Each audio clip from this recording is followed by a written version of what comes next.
Hola, ¿qué tal? ¿Cómo están? Un placer reencontrarnos aquí en Simple, en la pizarra de Pizarro, por supuesto, en Agricultura TV. Tenemos mucho para compartir en la jornada de hoy, por supuesto, con mi querido Pedro Pizarro. ¿Cómo le va? Gusto saludarlo una semana más.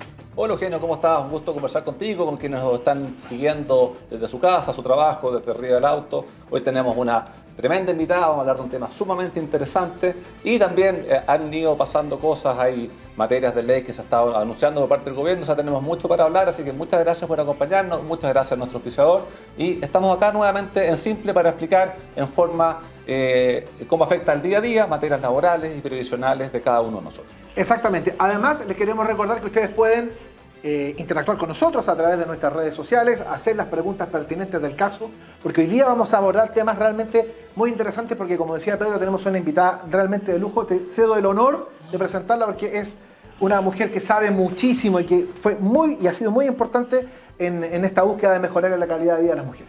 Efectivamente, tenemos una tremenda invitada hoy, una gran amiga. Está con nosotros María José Abud. Ella es economista de la Universidad de Chile, tiene un magíster en la Universidad de Columbia en Estados Unidos. Actualmente es investigadora del CEP y fue subsecretaria de la Mujer y Equidad de Género. ¿Por cuánto tiempo estuviste, María José, ahí? ¿Cómo estás? Un año. Hola, sí. Eugenio, Pedro, agradecer la invitación, saludar a todos los que nos están viendo. Y la verdad es que un honor poder estar hoy día conversando con ustedes y la importancia de poner estos temas de la mujer sobre la mesa. Así es. Bueno, el tema que queremos ver hoy día son brechas a nivel laboral, brechas salariales, que eso repercute también en brechas en lo que son pensiones y el acceso de las mujeres al trabajo, que sabemos que es un tema que se ha visto afectado de hace mucho tiempo y que en la pandemia también tuvo un impacto importante. ¿Qué se puede hacer? ¿Qué se ha hecho? Proyecciones. Es un tema en el cual tú eres la experta acá, así que te dejo ahí para que nos comentes cómo está ese tema. Bueno, la verdad es que yo creo que hay que separar la discusión de empleo en dos etapas, por decirlo así. Nosotros hoy día vemos que en la pandemia nosotros perdimos entre hombres y mujeres más de 2 millones de empleos. Y cuando uno mira los datos del INE, los últimos datos, hemos recuperado gran parte de ese empleo perdido. Quedan solamente 265.000 empleos aproximadamente.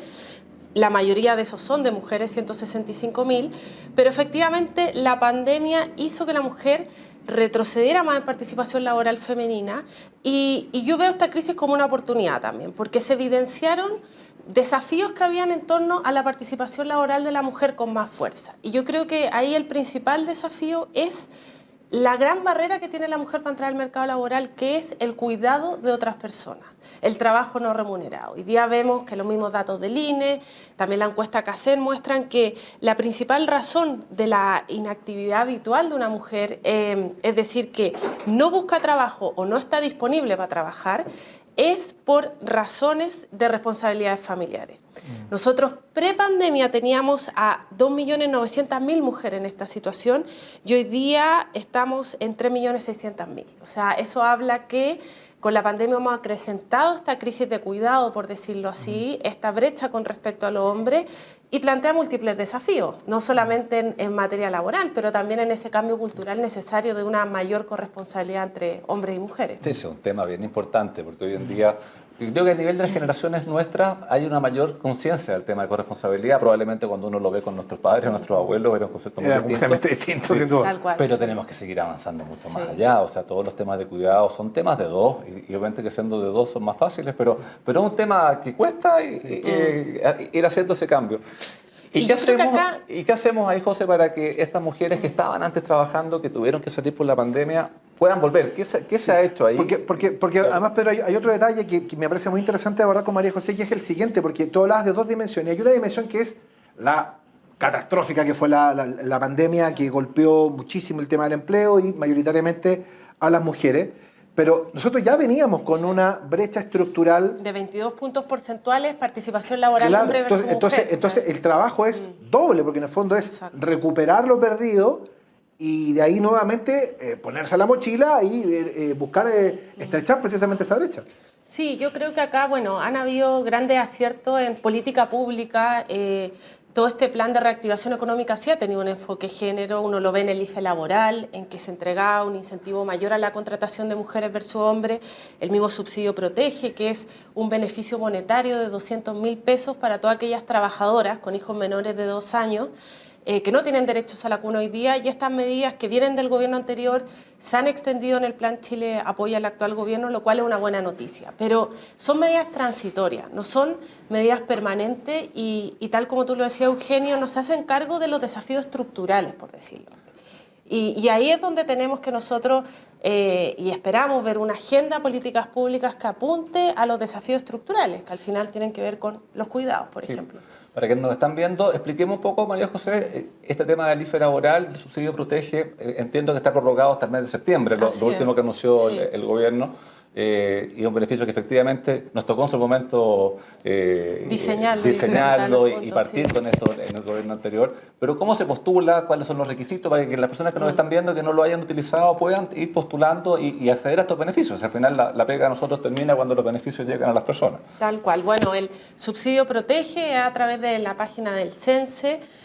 Acá el foco es llegar a aquellas trabajadoras mujeres que no tienen accesos a la cuna. Nosotros hoy día tenemos una legislación, el artículo 03 del Código del Trabajo, que en su inicio con el objetivo de proteger el empleo femenino, obliga al empleador que tiene contratada más de 20 trabajadoras a entregar el derecho a la cuna. Y vemos que en la práctica eso se ha transformado en algo discriminatorio, porque al final, ¿qué culpa tiene una mujer por estar en una pequeña empresa de menos de 20 trabajadoras no tener acceso a este beneficio? Y también desincentiva la contratación, porque al final uno ve que, claro, un empleador va a pensar más de harto en contratar a la trabajadora número 20 porque le tiene que pagar a todo el resto la sala cuna. Ahora, ¿cómo opera eso? O sea, una mujer que trabaja en una empresa con menos de 20 mujeres no tiene derechos a la cuna, no tiene ningún derecho o tiene un derecho distinto. ¿Cómo es? No tiene el derecho a que el empleador le provea la sala cuna. Entonces ahí es donde este subsidio del Protege busca saldar esa deuda y sobre todo surge en pandemia, cuando vemos que el empleo femenino cae fuertemente por razones de cuidado, cómo proteger el empleo de las mujeres que no tienen derechos a la cuna. Entonces está dirigido a todas las mujeres que están en empresas de menos de 20 trabajadoras, también están las independientes, las trabajadoras de casa particular, y la verdad es que es una tremenda noticia que se extienda, pero hay que ir más allá, porque hay que pensar cómo nosotros hoy día bajamos todas aquellas barreras que no permiten a la mujer entrar al mercado laboral, y no solo entrar, sino permanecer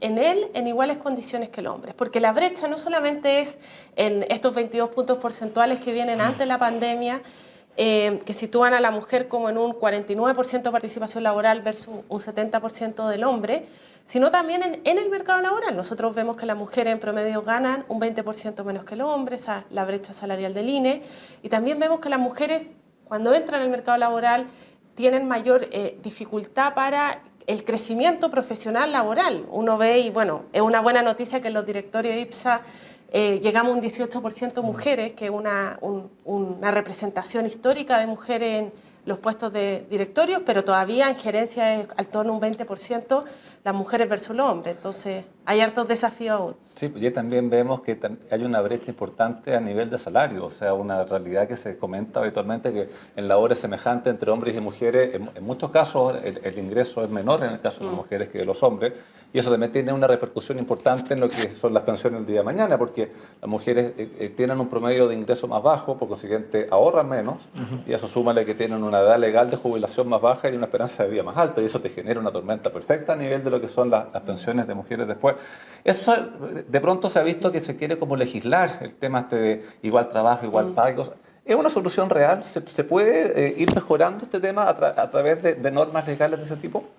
Que yo creo que en la discusión de la brecha salarial hay que separar dos componentes, que al final es lo que hacen los estudios que hace uno cuando estudia la brecha salarial, que mirar qué corresponde a discriminación y qué corresponde a la distribución de la mujer en el mercado laboral, por decirlo así. O sea, si uno mira por el mismo trabajo, por igual valor, como uno le quiera definir, y controlando por todo el resto, es decir, cuántos años de educación hay, la experiencia laboral, vemos una diferencia en salario, estaríamos hablando que hay una discriminación por ser mujer. Y eso es algo que como sociedad no lo podemos permitir en ningún espacio, que exista una discriminación por el hecho de ser mujer. Y eso es algo que efectivamente ocurre, ocurre más en algunas industrias que otras y algo que es deseable de eliminar. La pregunta es cómo hacemos legislación o también cómo el empleador tiene un rol también en evitar estas conductas discriminatorias. O sea, pero perdón, María José, respecto a lo que tú estás diciendo hay un tema bien interesante porque yo no sé si a lo mejor lo tienen estudiado, seguramente es así, pero esta brecha se da a todo nivel. Estoy pensando, a ver, quizá en empleos más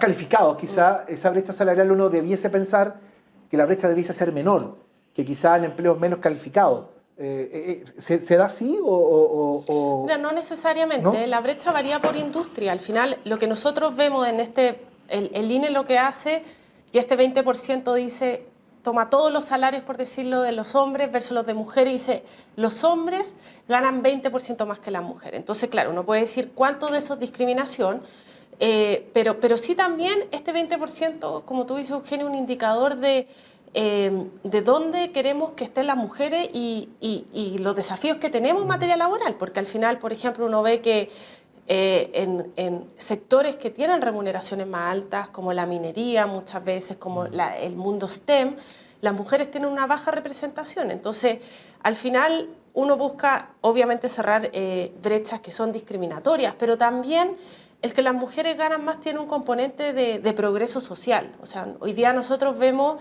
que la última CACER muestra que casi el 50% de los hogares en nuestro país son liderados por mujeres. Cuando uno ve cómo se distribuyen, estos están en su mayoría en los quintiles de menores ingresos, y muchos de esos sin un acompañante. Cuando hablamos de corresponsabilidad, para hacer corresponsabilidad se necesita un compañero, por decirlo así, compañera, y también la discusión de los ingresos de las mujeres no solamente es por justicia, sino también hay un componente de progreso, desarrollo como país. Hoy día las mujeres, las jefas de hogar tienen un rol fundamental en sacar de la pobreza a esos hogares, a esas familias, y muchas veces lo hacen solas. Sí, y ahí sumémosle también que nos tocó en algunas giras que estuvimos, ahí habían rubros donde uno no se imaginaba mujeres hace tiempo atrás. Me acuerdo perfectamente una vez yendo a visitar una empresa minera en la región de Atacama y conducía un camión tremendo de estos que bajan también de repente, iba una mujer conduciendo y yo bajé con ella y la verdad, y hace tiempo atrás uno no se habría imaginado. Bueno, incluso en la minería. Estaba el mito de que si entraba una mujer dentro de la mina ocurrían cosas no muy buenas. Hasta el 94 no estaba permitido el ingreso de mujeres por ley. Y eso habla también cómo esta agenda no solo depende de leyes, de iniciativas, sino también de un cambio cultural al final. Hoy día, por mucho que se estén aprobando distintas legislación, por ejemplo, lo mismo que vemos con el permiso por nacimiento hijo que tiene el hombre estos 5 días, en la práctica lo usa el 20%. Entonces, queremos avanzar a un postnatal masculino, es deseable, pero queremos que se use, y eso ahí vemos el rol que tiene la sociedad en su conjunto en este cambio cultural. Sin duda. Bueno, estamos aquí en Simple, en la pizarra de Pizarro a través de Agricultura TV, hoy con María José Abud, investigadora del CEP, ex subsecretaria de la Mujer y Equidad de Género. Hablamos de inserción laboral femenina en nuestro programa. Una pausa muy breve y ya estamos de vuelta. En AFP Plan Vital hacemos crecer tus ahorros con rentabilidad y asesoría para tu futura pensión. Y así, cuando no estés, protejan también a tu familia. Sigamos proyectando juntos tus ahorros para el futuro. AFP Plan Vital, jugamos para el mismo lado. Hay algo en esta vuelta al fútbol que es irreemplazable. El estar cerca. Cerca para volver a sentir la pasión, el nerviosismo, la alegría. Y cerca para volver a celebrar todos esos pequeños y grandes triunfos. Por eso en AFP Plan Vital queremos ser parte de tus triunfos, con la asesoría que necesitas para que llegues a tu meta. Tenemos 40 años de experiencia administrando fondos, tus ahorros, experiencia 100% digital y cuenta 2 y APP con la menor comisión del mercado. AFP Plan Vital, jugamos para el mismo lado. En AFP Plan Vital hacemos crecer tus ahorros con rentabilidad y asesoría para tu futura pensión. Y así, cuando no estés, protejan también a tu familia. Sigamos proyectando juntos tus ahorros para el futuro. AFP Plan Vital, jugamos para el mismo lado.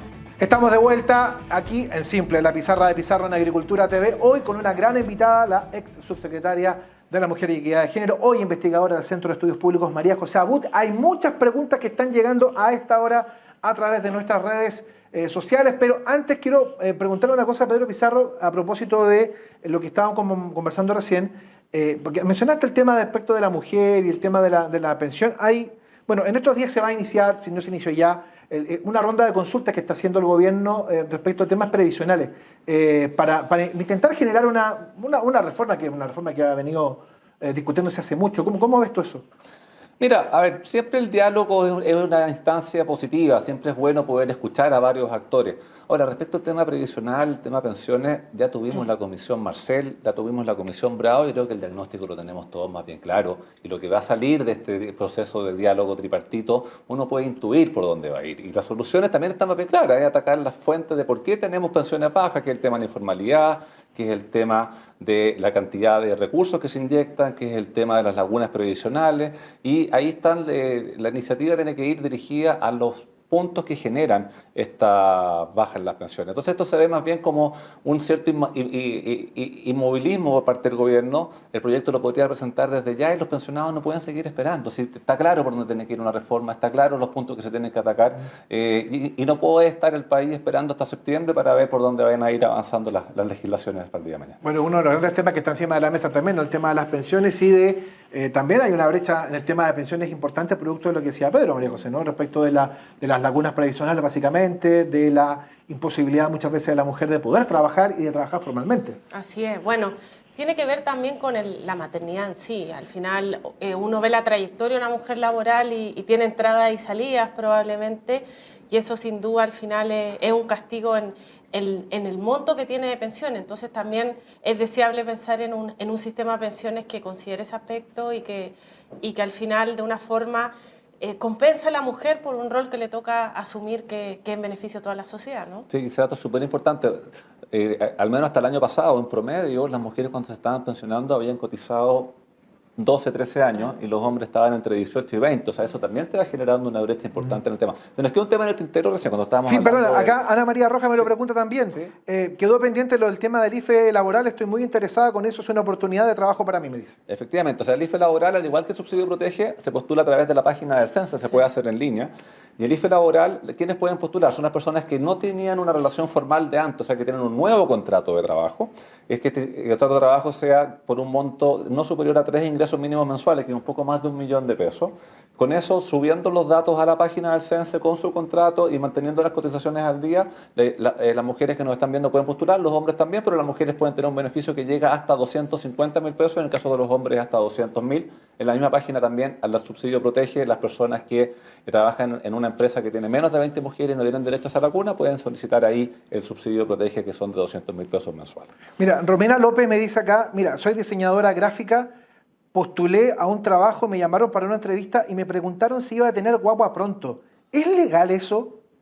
Ilegal. Es totalmente ilegal, o sea, eso no corresponde. Primero hay un tema cultural, tenemos que acostumbrarnos a que la vida privada... Pero lo que dice Romina es muy frecuente esto, ¿no? Sí. Pasa, mucho, ¿no? lamentablemente ocurre, pero eso es totalmente ilegal. En una entrevista de trabajo uno tiene que apuntar a las capacidades laborales de la persona y no el tema personal que tenga, y eso, qué lástima que no quede por escrito habitualmente ese tipo de cosas en la entrevista, pero es hasta un tema denunciable y sancionable si se puede Y acreditar. también ahí habla de lo que conversábamos antes, la importancia de que esto de la inserción laboral femenina y de lo que son los cuidados propiamente tal, de adultos mayores, niños y niñas, tiene que ser asumido por todos como sociedad. Es decir, ahí el empleador también tiene un rol fundamental en no castigar ni la maternidad ni la paternidad de sus colaboradores, sin duda. Estábamos hablando de la pandemia en el primer bloque.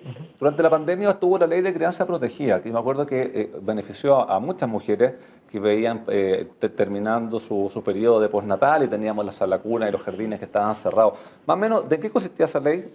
La ley de crianza protegida fue una herramienta clave para una etapa bien complicada de la pandemia. Yo creo que acá hay que dividir las políticas entre cuando todavía no nos podíamos reactivar económicamente, es decir, estábamos con todo el sistema de cuidado cerrado y necesitábamos cuidar, por un lado, a otras personas, pero también no perder el empleo femenino. Y yo creo que sin una ley como la ley de crianza protegida, que lo que hace es extender el postnatal de las mujeres, lo que hizo en su minuto, por un lado hubiéramos tenido una mayor pérdida de empleo femenino, de puestos de trabajo, pero también fue crucial para cuidar a los que más lo necesitan, que son los niños, al final, las nuevas generaciones, los niños que ahí tenemos entre 6 meses, 1 año, que es fundamental también en el contexto pandémico que nos encontrábamos, sin duda. Claro, y la ley esa estuvo vigente mientras estuvo el estado de excepción constitucional. Después ya cuando se empezaron a abrir la sala cuna, los jardines, los colegios y volvimos a la actividad presencial, ya no era tan necesario. Sí, ahora Pedro menciona una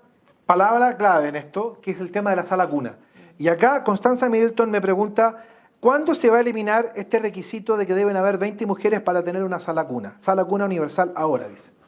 Mire, yo creo que acá es bien transversal la necesidad de eliminar esta legislación. Uno lo ve y parece bastante inexplicable que todavía no seamos capaces de ponernos de acuerdo en cómo derogar el artículo 203 del Código del Trabajo que establece esta diferencia por número de trabajadoras.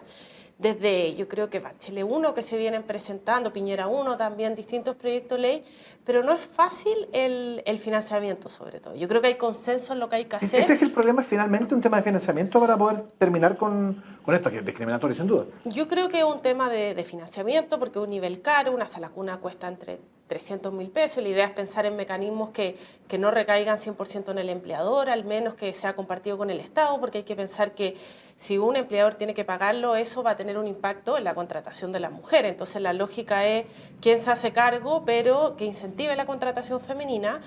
Y también porque el desafío de los cuidados es mucho más profundo que sala cuna. Hoy día lo vemos también en lo que se ha aprobado en la Convención, el derecho a cuidar, a ser cuidado, a recibir un cuidado, y que algo que es válido, que también distintas organizaciones feministas, Comunidad Mujer, Chile Mujeres, lo han impulsado con fuerza porque tenemos una deuda pendiente como sociedad. Entonces, sala cuna sí, hoy día tenemos un desafío concreto, sobre todo con las mujeres trabajadoras que tienen una discriminación por el lugar de trabajo. Es una necesidad esencial por estos días, sobre todo en este afán de recuperar rápidamente el empleo. Tal cual, pero yo creo que es importante considerar por un lado, bueno, que hay dos proyectos. Hay un proyecto que se ingresó en enero que busca ir al grueso, es decir, uno podría decir, y yo creo que también ahí se complejiza la discusión, no es suficiente. Entonces, es como, ¿qué va primero? Decir, no es suficiente, no tenemos educación de calidad, no es suficiente solamente abordar el nivel de sala cuna, pero a mí parecer que esto requiere gradualidad. Y hoy día la gran urgencia para recuperar, para ponernos al día en empleo femenino es terminar con esta discriminación por número de trabajadoras. ¿Es necesario más medidas? Sí. ¿Qué necesitamos? Necesitamos ampliar la oferta estatal, también del Chile Crece Contigo, mejorar su calidad y también tenemos que pensar en sistemas de cuidado mixto. Uno ve lo que pasa en Europa, lo que pasa, por ejemplo, en países como Francia, Inglaterra, en que están adoptando modelos también de cuidadores de barrio, cuidadores certificados, porque no es deseable siempre para todas las madres, padres, que mandar a su hija o hijo en el nivel de sala cuna, que estamos hablando de niños, niñas menores de 2 años, llevarlo a un establecimiento, sobre todo en invierno, los que somos papás saben cómo se enferman los niños. Entonces también pensar y empezar a transitar en modelos que también podamos hacer cuidados de barrio, como se hace en otros países, en que se juntan vecinos con vecinas, el Estado te entrega la plata, un poco la lógica del protege, que le entrega el dinero versus el cupo en un establecimiento, por decirlo así, es como la libertad de elegir quién cuida. ¿Quién te cuida? ¿Quién te cuida? Y eso es hacia dónde tenemos que ir. Sin duda es más caro que dar el cupo en un establecimiento, pero al final yo creo que es lo más efectivo, y eso lo muestra la literatura y la evidencia en cuanto a las preferencias de las personas, de los padres. Y eso podría permitir cerrar brechas importantes de participación laboral femenina, que son las mujeres al final las que hoy día están cuidando. Sí, pues este proyecto que tú mencionabas recién, que se ingresó en el mes de enero, que tuvo muy buenas presentaciones, me acuerdo en su momento. ¿En qué está? ¿Sigue en el Senado? Está en la Comisión de Trabajo del Senado. Creo que se está poniendo en tabla de nuevo por la comisión y yo creo que acá el llamado es que esta agenda no tiene que tener color político. Yo creo que lo hemos visto, los desafíos de género no son del gobierno turno, sino son de la sociedad en sí, tampoco del Estado. Y esto, el desafío de sala cuna es algo urgente, ahí hay consenso transversal, lo hice los organismos internacionales, la Comisión Nacional de Productividad, y algo que tenemos que abordar y tenemos que llegar al mejor diseño. La propuesta que está, que la trabajamos en conjunto con el Ministerio del Trabajo el año pasado, es algo que se puede mejorar, es un punto de partida para una discusión, pero hay que hacerse cargo del problema. Y tampoco podemos esperar a ver qué pasa en la futura constitución. No podemos esperar hasta septiembre con esta materia. Así que para la amiga que nos estaba preguntando recién, ya sabe, dígale a su senador o su senadora que el proyecto está ahí y que lo discutan rápido, que cambien, que mejoren lo que se tenga que mejorar, pero que obviamente que tenemos que avanzar en eliminar este guarismo de este número 20 en el 203 y que todas las mujeres trabajadoras tengan este derecho a hacer la cuna o a cuidado conforme cada una de las madres elija. Sí, ahora, lo comentabas tú recién, la eliminación de este artículo sin duda que va más en la línea de lo estructural, claramente, de lo estructural, Claro. que no quizás en el tema de la coyuntura, de la rapidez para ir recuperándose ese trecho de empleos que faltan. Sí, y aparte que ahí también debiese ser este financiamiento, que sabemos que el financiamiento puede ser un tema complejo, debe ser compartido por todos los trabajadores, algo parecido a lo que tenemos con la ley sana o con otro tipo de ayudas.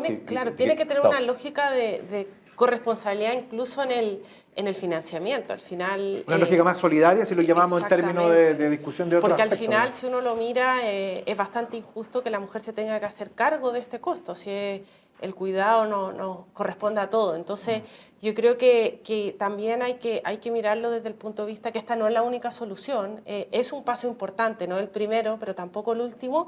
Y la agenda de cuidado es más ambiciosa, requiere de pensar no solamente en el nivel de sala cuna y no solamente para las mujeres trabajadoras, sino también están grupos importantes como por ejemplo, las mujeres, que son en su mayoría que cuidan a personas dependientes.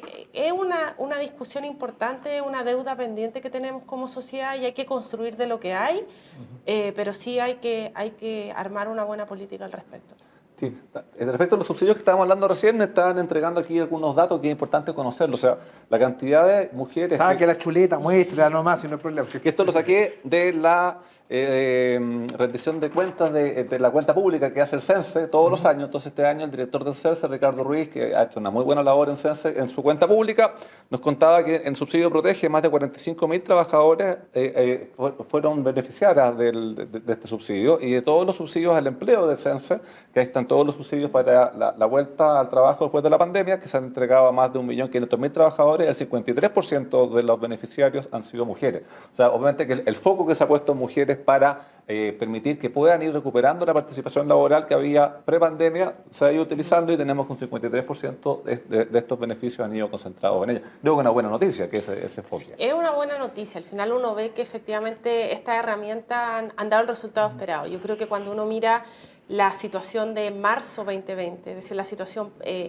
prepandemia y el hecho que hoy día podamos decir que hemos casi recuperado los 2 millones de empleos. 2 millones de empleos es mucho lo que se perdió y que... Llegamos a la cesantía de casi el 20.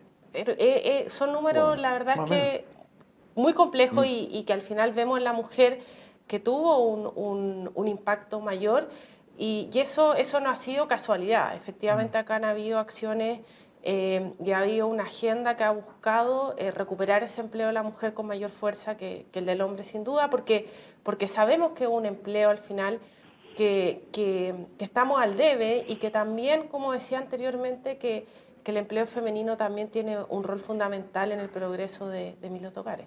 Sí, pues y ahí también haciendo el punto, desde el punto de vista de las pensiones, que hablábamos también que las mujeres se ven más afectadas por todas las razones que estamos viendo. Sí.